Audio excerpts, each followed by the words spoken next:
Chief Justice saying that PAIA is invalid to the extent of its inconsistency with the Constitution. Talk to us about that point. Well, what he's basically saying there, Desiree, is that PAIA at the current moment does not provide for political parties and independent candidates to disclose their funding. So to that effect, it is inconsistent with the Constitution, which basically says that voters have the right to information.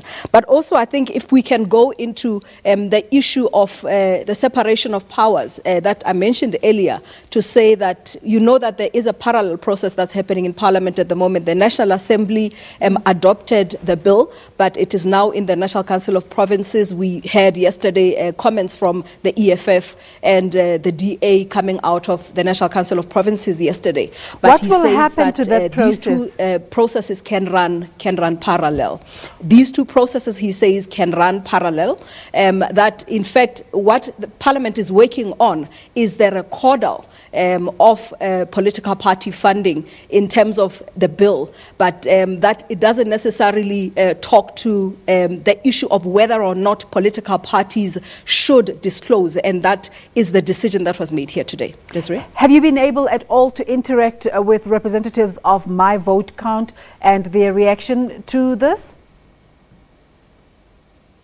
Well, yes, we spoke to the council, but they were not willing to come on camera to do interviews. They obviously are happy. And we did speak to the representatives of the My Vote accounts who are in Cape Town. And they said to us that they do expect to win this round as well. Because, I mean, this is an organization that was set up in 2012 for particularly to ensure that voters in South Africa get information. They are now dealing with the appointment of commissioners of the IEC, so quite a wide range of scope in terms of what they're doing. But at the bottom of it is to ensure that the participatory constitutional democracy of South Africa functions to the extent that voters know everything that is happening in terms of what goes on in the processes, as well as we saw here today, the funding of political parties.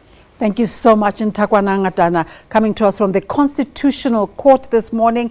Breaking story, Constitutional Court, Chief Justice Mogoeng saying that political parties must disclose their private funders. It is the other big story of the day. President Cyril Ramaphosa has announced the death of former South African Chief of Protocol Ambassador Billy Modise. The ANC veteran was also the former South African High Commissioner to Canada. He was later appointed Chief of Protocol for former President Thabo Mbeki. Billy Modise rose from humble beginnings